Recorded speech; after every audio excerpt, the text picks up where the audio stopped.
This video is for senior high history. We're going to cover the highlights from pages 398 up to 411. I didn't get up any videos yesterday, so we're going to cover all the highlights from Thursday and Friday. So first thing on page 398, highlight the aftermath of war and highlight the Holocaust. Before and during the war, before the war actually began and during the war, people of the world were aware of the fact that Hitler was persecuting the Jews, even to a certain extent that he was killing them. But it wasn't until after the war that they realized the full extent. As the Allied troops were sweeping through Poland and Austria and Germany, they began to find concentration camps, and the conditions that they found people in, they were just horrific. And if you want to learn more about this, I would encourage you to look up things online. You can find pictures of the inmates, and they were literally, they were alive, but they were like skeletons covered in skin.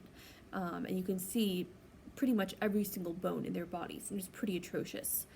So on page 399, highlight, it's in italics, the final solution of the Jewish question. And the very way that he phrased this was just horrific, just in the way he said it. The final solution of the Jewish question, as if it was a question whether or not these people should be allowed to live. But remember, thanks to social Darwinism, Hitler believed that the Jews were a sub-race of humans, that they were somehow lower than Germans were, and that they needed to be eradicated in order for the Aryans, the German race, to rule the world. So in the areas conquered by the Germans, there was an elite corps of extremely fanatical Nazis called the SS, and I will not even try to pronounce what the German name for it was, but SS was the abbreviation of it, and also the Gestapo, the Nazi secret police. And if they weren't executed on the spot, they were shipped by railroad car to war factories or concentration camps. Some of the largest concentration camps were Treblinka, Dachau. Dachau was one of the very first concentration camps ever built. It was built in 35, I believe. Buchenwald and Auschwitz. Auschwitz was one of the most horrific of the camps. Some of the most prominent leaders of this final solution were Hermann Goering, Heinrich Himmler, Adolf Eichmann, and Rudolf Höss, and he was the commandant of the Auschwitz concentration camp. And the things that they did were just terrible.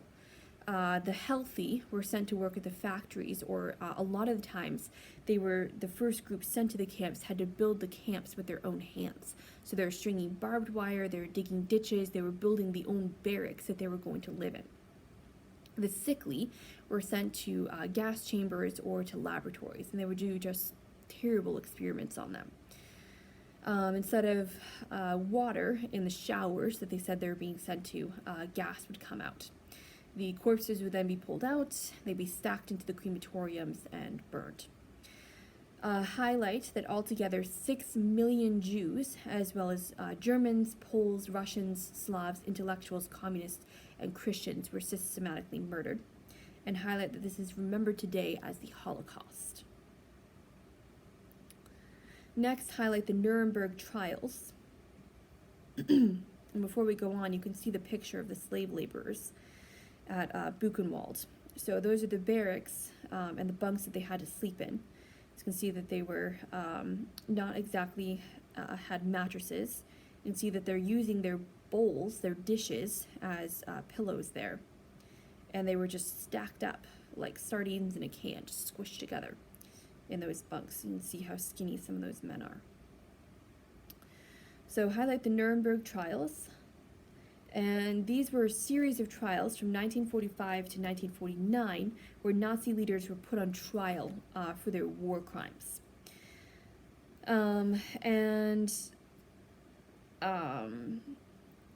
At the first session of the trials, a Russian member responsible was chosen president, even though the Soviets themselves had committed innumerable war crimes of their own, especially in areas of Germany. Things that they did,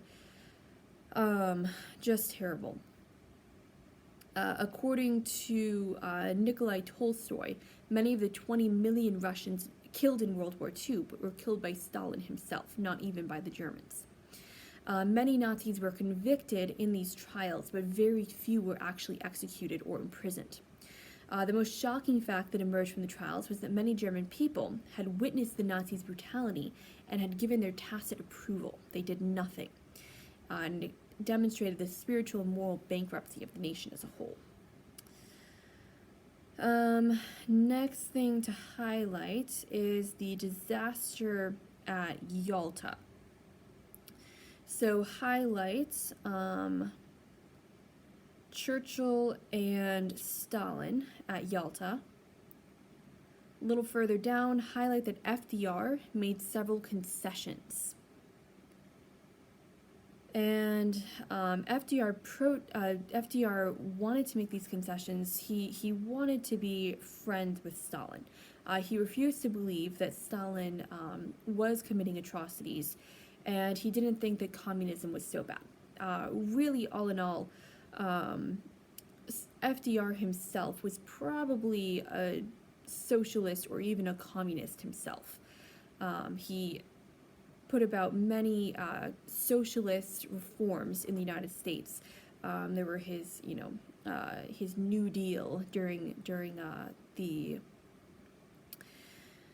Depression, and government programs that increased deficit and increased government spending, all of that very socialistic.